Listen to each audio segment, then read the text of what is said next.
Item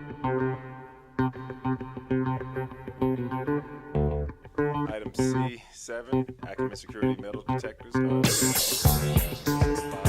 Detector pilot. Mr. Brand. Yes, sir. Good afternoon, Dr. Irwin, Mr. Orson, members of the board, Dr. Green. This is the metal detector pilot, and I'm under the direction of Superintendent Dr. Green and the Public Safety Department. We have been charged with creating a plan for safety and for security of DeKalb. And so those strategies, they just don't include metal detectors. They include technology enhancements and also changes in procedures as it relates to the police department as a whole. This pilot will consist of about 20 metal detectors in 5 high school sites. They're listed. You have Cross Keys, Lakeside, Stone Mountain, Martin Luther King High, and Towers. That's one for each region. The machines will be placed at the entrances of the school, and this actual deployment will be led by information technology. Now, I'm not going to step through every single detail about the recent events because you all know what has taken place in Columbine and more recently in Florida. But I will tell you some of the steps that we've taken. We do know that metal detectors alone will not cure all of the issues that we have around security.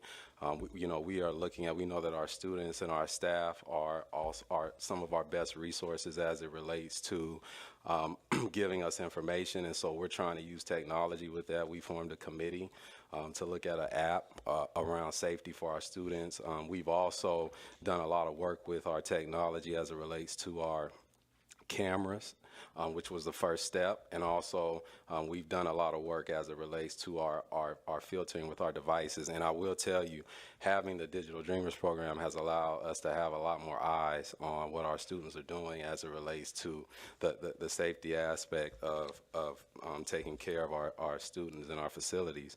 Now, I do want to add that we have also put out a survey to all of our principals to see what their needs are as well. And so we received that back around 2 weeks ago. And so we are working actively to put measures in place for that. And so we'll be coming to you at a later date for a Safe Watch 3 plan. We've also included in our recent construction projects, we've also included some enhancements as it relates to how we're constructing buildings in the future. And so, just to let you know, we do not feel that just metal detectors alone will cure these problems, but we do feel like that we need to put our best foot forward. And we're going to start with a pilot and come back to you with some critical data on how things are progressing. But I do know that this Lieutenant Goldberg is here, and I'll ask if there's anything that he would like to add to this item. No, sir. All right. Well.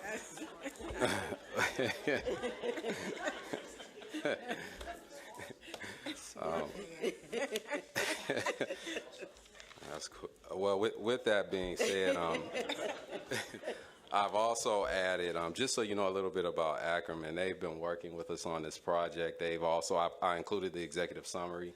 We put out an RFP with them. And so you actually just renewed them in November. They've done an outstanding job. I think we've placed over 6,800 cameras, which is what we started with, and also are actively working with integration with the county, DeKalb County government. And so I think we're moving in the right direction. So it is requested that the Board of Education approve the purchase of security metal detectors to Ackerman Security at a cost not to exceed $156,500. Thank you, Mr. Bradley. Ms. Turner. Thank you, Dr. Irwin. First, Dr. Green, Mr. Brantley, thank you. Thank you for addressing a need, starting with a pilot. And I speak not as just a board member, but I speak as a mother and a grandmother. It brings a level of peace, and I understand that it is not an absolute. but it is something, a little bit at another level. And considering that we are living at a very critical time, we have to address these concerns that many of our parents have in the community. So thank you. And I'm a believer. Let's do it. Do whatever we have to do. We had a forum that Dr. Green and I were privy to be a part of over the weekend. I think it was Kids on the Move for Success, I believe it was. And to hear what our children came forward and said that they don't feel safe, they don't feel secure, they're dealing with lots of issues. And I heard them, and I know Dr. Green heard them, and so we want to be able to come and say that we are listening and we want to address some of those concerns as best we can. I can't sing Gober's praises enough, and he doesn't pay me to do it. But you're a wise man. You said no comment today. You're a wise man. But thank you for what you do. Thank you for how you conduct yourself in our community. Thank you for making our parents and our children feel safer, because you and your team are on the job. And so we appreciate your willingness to continue to serve with us. And Dr. Green, thank you for the decision to put him on board. Dr. Morley? Yes, thank you, Mr. Brantley. Dr. Green, I want to say that I appreciate you and the administration for when the students decided to have their walkout, the 17 minutes last week, that they were allowed to stand, give their opinions. They were allowed to have a say. And I was just sitting in my seat, because if DeKalb had come out like some of the other districts and tried to shut them down, I would have been, well, there would have been some other things going on. But that didn't happen. So I am so glad that we are a district that gives our children a voice and see that they matter. And that, you know, it says, you know, even the little children should be able to lead. Because it seems as if a lot of adults are not leading these days. And these children are making a lot of sense. And it's so much greater than all the things that we think. If it's metal detectors, it's by any means necessary we need to educate. By any means necessary, we need to make our children safe, make our families safe. You know, for the last few days, when I think about it, you know, how many relationship shooting, how many home invasions and things like that. So we have children who say, all I know about is growing up with shootings in school. That's my whole life. And majority of us in here probably didn't grow up with that. You heard something later, but that's not something that we heard. So I just want to commend this district for allowing these children to have a voice, to have a presence, to be able to walk out. But they didn't just walk out, they walked up. And they stood up and they spoke up and they had a lot to say. And I think one of the things that it shows us is that we have to start listening to our children. It used to be you're seen and not heard, but we better listen. We better ask questions and allow them to have conversations with us so that they can help guide us and we'll know what's going on. And so I like to listen to the music, whether I like it or not, but I need to know what I'm talking about when I'm talking with my grandchildren. So it's imperative that we continue to give them a voice and know that the district is standing behind them. So I just like to say that I commend the district for that. Thank you, Dr. Morley. Mr. Jester? Thank you, Mr. Chair. Mr. Brantley, let me know if any of these answers to any of these questions are too sensitive. But when we're buying metal detectors, do we currently plan on putting just one metal detector per school for this pilot?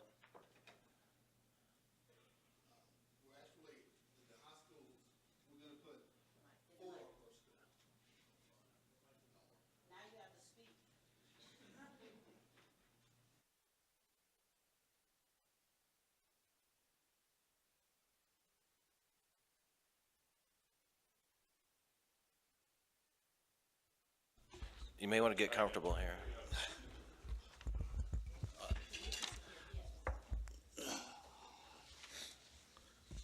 We're currently looked at the entrances for arrival for the students in the morning, and based on the data that we've got, it's going to be 4 metal detectors actually at each high school. And they'll be running the entire time the school's open? Yes, sir. And who will be operating? Because obviously I doubt they operate by themselves, right? You have to have somebody there the whole time? Yes, sir.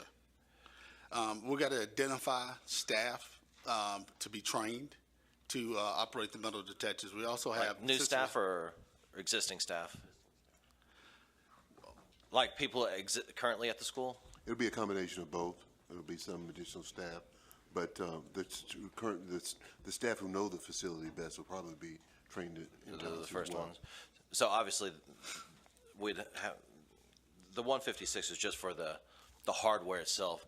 There'll be some additional expenses as far as training and perhaps more staff. Yes. Gotcha. Okay. And is maintenance part of this 156? Or are we just buying it and we'll see what happens? No, maintenance will be a part of it. Okay. So we don't have to worry about any additional expenses for maintenance. I will make sure that Ackerman maintains this system. They are a provider that has been with us for the last 3 years, and they've done quite a large amount of business with the district, and so the maintenance will be covered under this item. All right. Moving forward, it's just personnel and training then. Okay. Thanks. Mr. Orson. Mr. Brantley, I know this is a tough issue, right? And we all want our kids to be safe, and I'm a parent, so I identify with this. But as I've shared with you, and I want to say in public, I want to make sure we're pursuing a path that is most likely to make our kids safe, in contrast to making us think they're safe. Feeling safe is important, but actual safety, it's a tricky proposition. And I support doing a pilot, though I would ask the question if there's a possibility that we could kind of rent to own if we decide the pilot doesn't work, so we don't end up with metal detectors that we decide aren't the right solution for us, or we're going to repurpose them, I guess, at some other place. But I look at the list of examples here, and unfortunately, many of these examples actually took place before you entered the building, on a school bus, in a parking lot. The other thing this doesn't tell us is whether, I know, for example, at APS, where the shooting occurred, they have metal detectors, and the gun got past the metal detectors, and I believe a student shot herself in the leg at one of our neighboring high schools.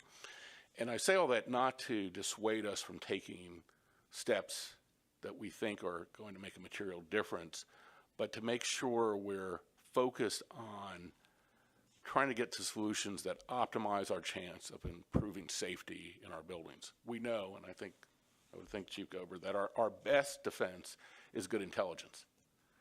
We find out now, in most instances, because primarily students tell us, because they feel safe and secure in their relationship with the adults in the building to tell us. Where they don't, or where people are looking to get through the perimeter, the fact of the matter is there's lots of places where breaches can occur. A door that's propped up, because you hear these stories, a door that's propped open, a window that's left open.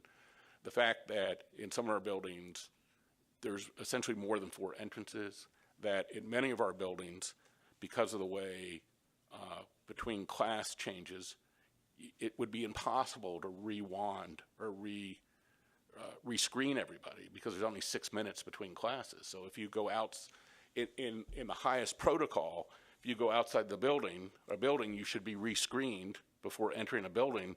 That's not practical in a 6-minute window in those facilities in which we use the exterior of the building for class movement. I just want us to go in this with a realistic view and understanding of what we're trying to do, and an open mind, and that includes myself, about going through this pilot, of understanding that this may or may not be either the best solution or an appropriate solution when we look at all the data points. I mean, and it's going to be hard, because what metal detectors tell you are the things you find. They don't tell you what you don't find. And they don't tell you the rationale for what people do. I mean, we are in a high gun ownership state that is very supportive of gun ownership. The Atlanta airport is the #1 airport in the country for seizing guns at TSA security, mostly because people leave them in their duffel bags or their gym bags, not because they had any intent to create havoc. And so we're in a very gun-friendly, supportive state.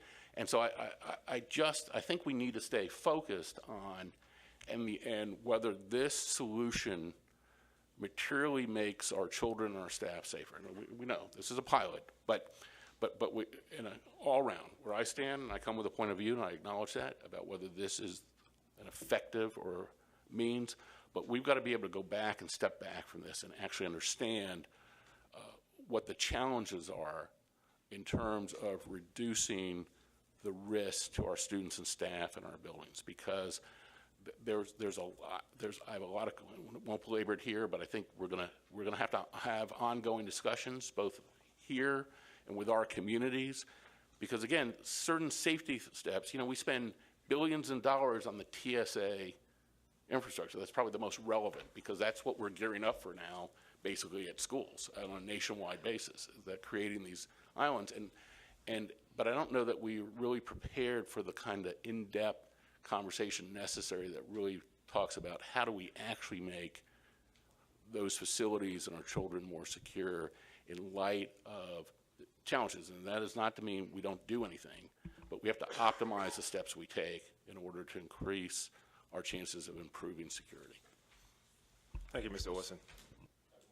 Yes, I want to sort of piggyback on what Mr. Orson is saying in a sense, but I think that we have to do again by any means necessary, because there's certain parts of town and certain children who live with this every day. And so we don't ever want to give a perceived sense of security. We want to do all we can, but can we actually provide security? I think one of the things that most of us don't want to recognize is that this country was built on violence. It was always violence. We go back to slavery. We go back to any form, anything that pretty much has been gotten has been through the act of violence. But then it also ties in, one of the things Mr. Orson said, you know, you don't know what people are thinking, where we've got to make a concerted effort, and I'm already trying to talk with some of the state legislators and the DeKalb legislators. We've got to free counselors up and train them. Everyone in this district, and Dr. Green and I have been talking about it, Dr. Tinsley, I know we're making efforts to get everyone trained, and I talked with Dr. Irwin about this board needs to be trained. Everyone in this building and every building needs to be trained to recognize mental health issues. Guns are not necessarily a mental health issue. Mental health is not necessarily a gun issue. But then there are things that we take. Usually you can take emotion. There's some emotion or some thrill that is usually associated with the person using a gun. So how do you actually understand that? Well, you have people that they can talk to. So if people only believe that the only way they can rectify, eliminate, or alleviate a situation or an emotion that they don't want to have is too painful, that they'll go to a gun, something is wrong with that. And it seems as if that's what's going on. But we have to also realize that there was a section, the same way that crack was introduced into the black neighborhoods back in the 70s, guns were too.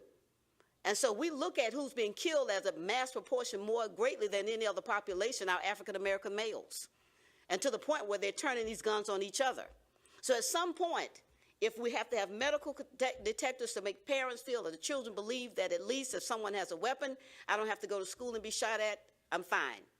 But then we also need to make sure that we do what we need to do to be able to make sure that teachers have the information, that principals, every administration, the custodian, every social worker, every cafeteria worker can come in there and have an understanding. I see Johnny today, something is wrong, what's going on with you? Because if we get to know our children better, we can tell when they're not feeling well or something is going on. Oh no, that's not going to, come over here and talk to me. Arm these counselors with the time, not weapons, time to be able to work with these social workers, the psychologists, to be able to sit with them. And again, paying them what they're worth. Get them back to where they need to be. And saying we're going to make a concerted effort. We have the ability to set precedents. When I look at the hundreds of millions of dollars that Florida is now spending, but it is the cost of 17 lives before we come to it. So what do we have to do before we actually say enough gets to be enough? We're going to stop and do what's prudent and do what's right and not do what's either Republican or Democrat. Do the right thing. Because if we don't have children, because every black male, any color male's life that's gone, that's 1.2 children, or 2.5 children that'll never be born. And so we have all these things going on. We're cutting down into the population. And there are issues. But we do need to have something. And it's a pilot. We'll see whether it works, whether it doesn't work. But we need to look at additional things. And we have to make sure that our children have someone to talk to, talk with. and not people talking at them all along. One of the things I've constantly said, and I know this for a fact as an educator, the schools are used as a safe haven for most children. They don't have any place else to go. They know they can come to school. So if that's the case, Dr. Green, we need to look at more and more what can we do to prepare our people so when these problems come about, it's tumultuous times. And I commend everybody who's working in a school. I've been there. I know what it's like. But this is a different day and time, and we've got to be realistic about it. So let's go along with the pilot. But then let's look at what other things we can put in place to make sure at least our children say, I know I can go talk to Ms. Jones or Dr. Jones or Mr. Jones, whomever I need to talk with today, if I have something on my head or my heart. I'm being abused, all these things, instead of getting back, because I know it can happen. I've seen it, where you talk to a child and they're going down the street with sticks in their hands and you stop and talk with them. What's going on? That they're willing to drop those sticks and maybe do something else. But they're not carrying sticks these days, they're carrying guns. Thank you, Dr. Morley. Mr. Orson. So two quick things. One, I want to just reemphasize the point that Dr. Morley has made, which is about the kinds of adults in terms of counselors and psychologists and social workers, not only their pay, but we need more of them. And it goes back to the point that our human intelligence, has almost always been demonstrably the most important factor in finding these things. The other part from a practical as we're going through this pilot is I'm going to ask from the administration, as we have these other examples, I think we need a better understanding. For some of these were outside the building, so the metal detector is not going to help us. Some were where there was an intentional assault on a building. Parkland is a client where the metal detector is just an object in the way of the shooter intending to do harm. But in those in which there have been sort of an internal risk, that if somebody got a gun into the building with some intent, but not for widespread mayhem, but carrying out a grudge, doing something of that sort, I do think we need to understand from the data we can get whether those schools in which these incidents occurred had metal detectors or not.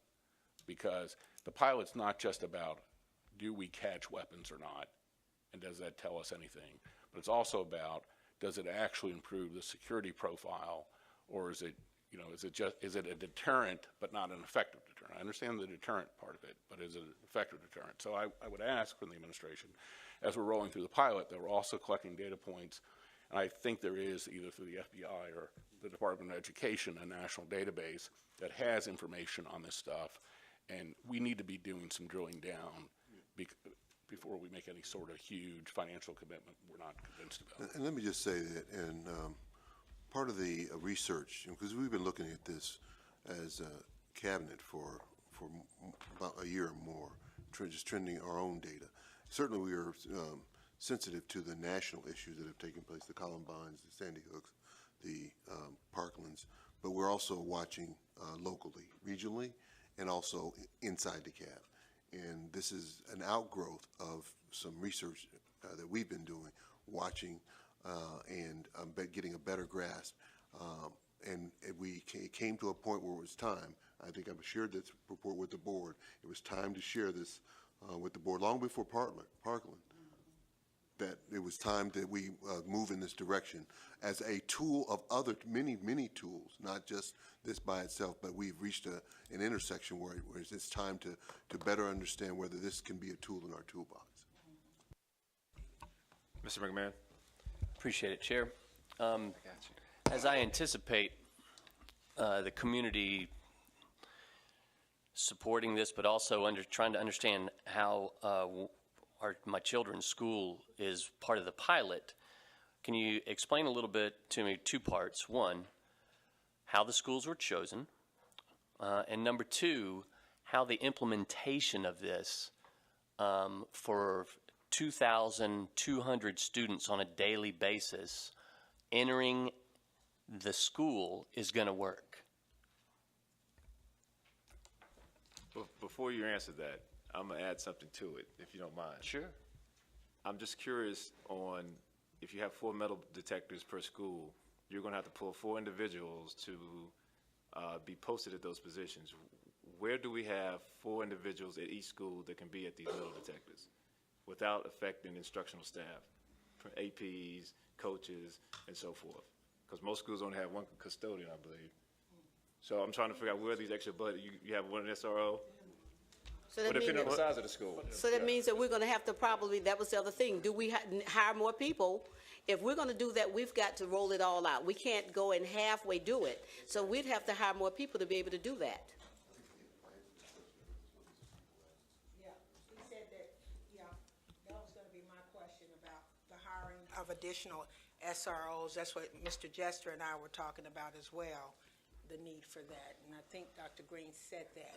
And we talked about the SROs being also trained, and I think we started with them as far as the mental health capacity and being able to understand all of that. So there was a rollout where it's going to be everybody, starting with, you know, a graduated process, and SROs were a major component of being able to recognize that. We know what took place in South Carolina and other places because of the fact they did not know what was going on with the kid at that particular time. I would like to address some of the things that were just said. First of all, when we're talking about from the Department of Public Safety standpoint, like Dr. Green had just said, it's a tool in the toolbox. We have started crisis and intervention training for the majority of our SROs. By July 1st, all of our SROs should have that training, and that will better help the SROs recognize when kids are in crisis. And of course, like Mr. Orson said, our relationships that we have, not only with the administrative staff, with the students, has been probably our best weapon against weapons in school, because kids feel safe to tell the officer or tell the administrative staff or teacher, and they tell the officer, and that's how we get our weapons. When you're talking about, again, we're ramping up that training. We're also ramping up de-escalation and interpersonal skills with the officers to develop those relationships a little bit more closely with the students. When we're talking about who's going to man the metal detectors, we have campus supervisors in the high schools who are security personnel. So some of the high schools have 2, some have 3, some have 4. The campus supervisors are already trained to use metal detectors. So that's already a security people that we have in-house that will be training. Now, when you talk about maybe adding some additional, then that would be something that would maybe add additional people or train a coach or other staff that we have on hand to use it, to do it. Let me just say, though, that I met with Dr.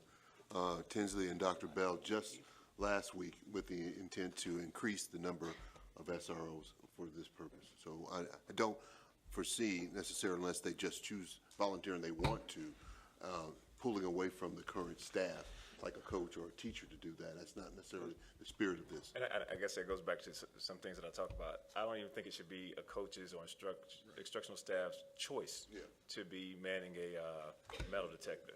And I don't think that you should go in half-staff. I think you should go in overstaff and cut back as you need to, and not be shorthanded and have to go out and try to hire, and you're already behind the 8 ball already. Well, and also, I mean, if you man your SROs at the stations, they're patrol officers in the strictest sense of the word, as are your campus supervisors.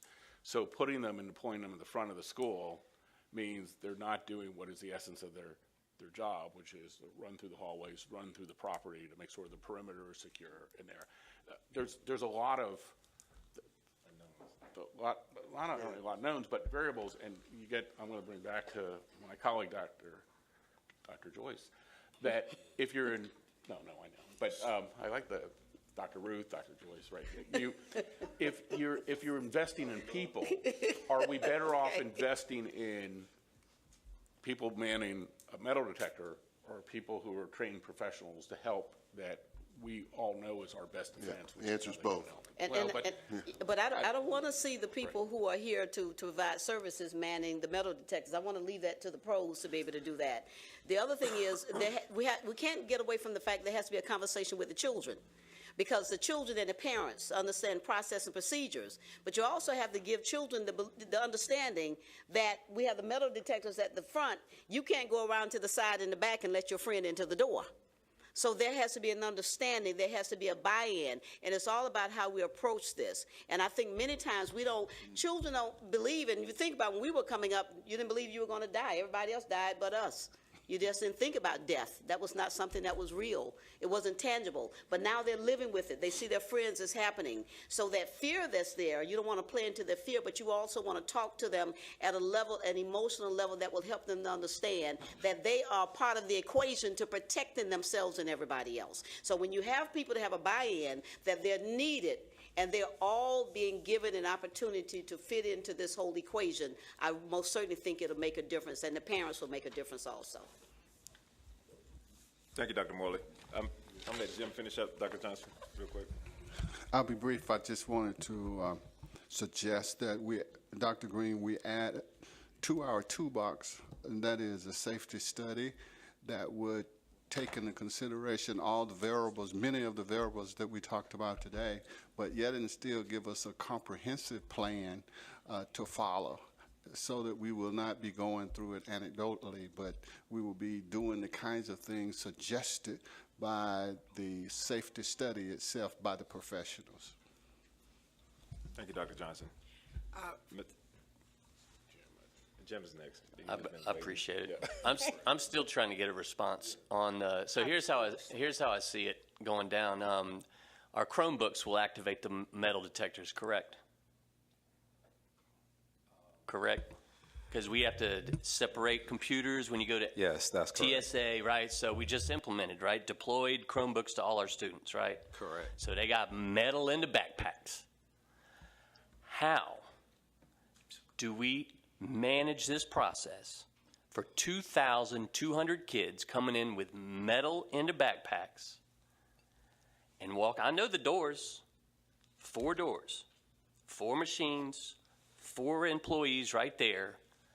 How, and this is since we've been working on it for a long time, how do we manage specifically this process of the kids walking through the door with their backpacks and their computers through the metal detectors, get their computers inside the building? Now they have to rescreen because you got to walk back through to get a green light, right? Oh, by the way, that's my car keys. Let me take these out and give them to you. For 2,200 students coming into the school in the morning. Walk me through that, please. Someone put it well. Let me just say this. Dr. Green, let me just, before you finish, please. Someone put it well this weekend. They said if they could make sure that the judges and the attorneys and everybody in the courthouse is safe, and they do whatever they need to do with those metal detectors, then we need to find out a way that we can make sure, at least to the optimal level, that our students are safe. So whatever the 2,000 and the backpacks and all of that, we need to do whatever is necessary. I support. Yeah, point of clarification. Yeah. I didn't say we've been studying implementation of metal detectors. I think that's a misunderstanding. We've been studying the data that tells us what is happening in our schools, and that has led us to this point. The process that you just described, we have not gotten that all worked out yet, and I've never professed that we did. Okay. So I think it would be prudent, a first step, as we're talking about this, and by the way, I support increased and improved security at our schools. I do think the online social network stuff is causing a lot more grief for our kids and our students than, and I don't know, because I hadn't received any data about from a school apprehension. Have I? I don't know. Has the board received on guns seized at schools? I know we get the one-offs on a daily basis, but more of a comprehensive. If you're reading those, you'll see the evidence of what we're talking about. All right. So with that being said, I don't know. My perception is this going to be implemented like for the remainder of the school year? Like it sounds like we approve it, they'll be on campus next week or something. I don't know. When are we talking about? Mr. Brantley, clarify, I believe. So again, this is a pilot, and I just want to clarify that during pilots, that's when you figure out whether or not you want to move forward holistically. The other thing is, and I'll get to your question, but I want to add this, that we're focused on metal detectors alone because this is a metal detector item. But we haven't had much conversation about the high-definition cameras that we put in, the A phones that we put in on all of the doors, the software packages that we put in to monitor our students with social media. I think that we are aware that metal detectors alone will not do this, and that's why I prefaced what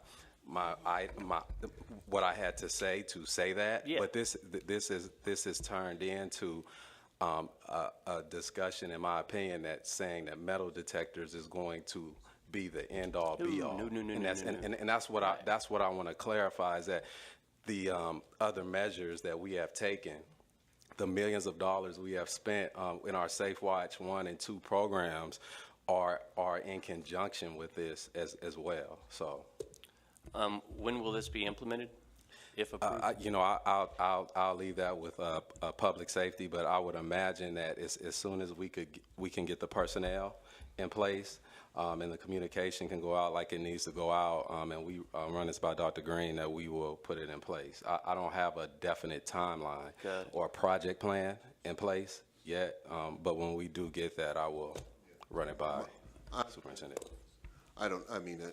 Fall is what I'm more so looking at. Can we add this to the 2019 budget?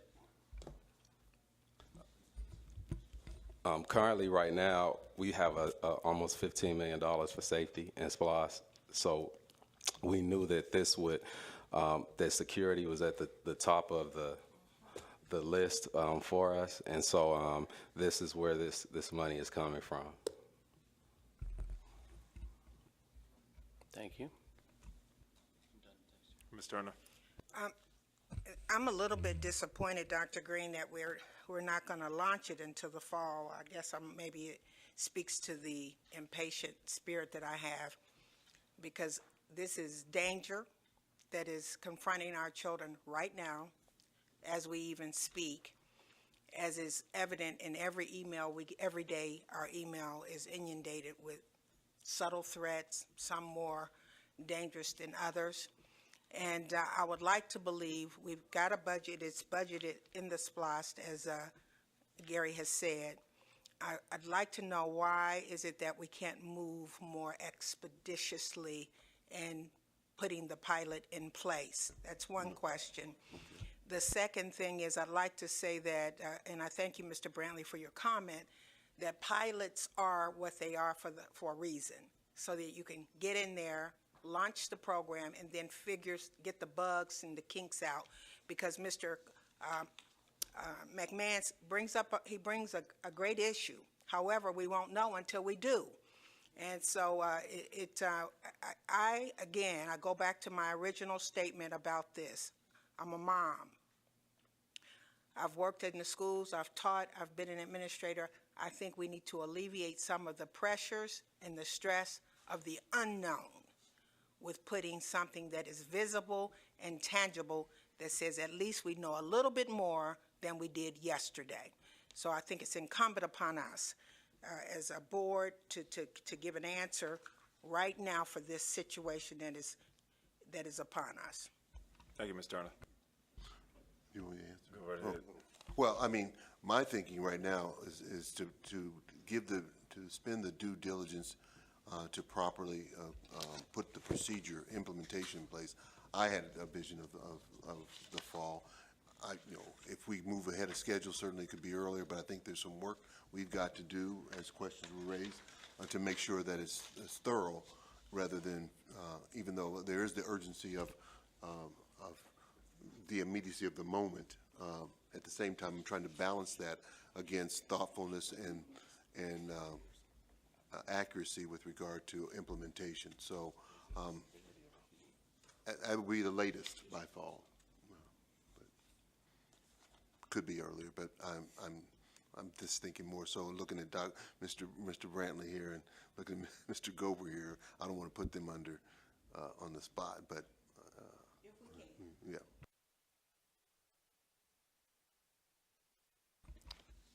And to that point, Dr. Green, is it possible to get maybe a detailed protocol once you guys flesh out everything, so we actually know how the system is actually going to be implemented and how it's going to run? I know we're still premature on that, but Yes, sir. Okay. Make sure you get one. Thank you. Any objection with placing this item on tonight's consent agenda? This item will be an action item on tonight's agenda.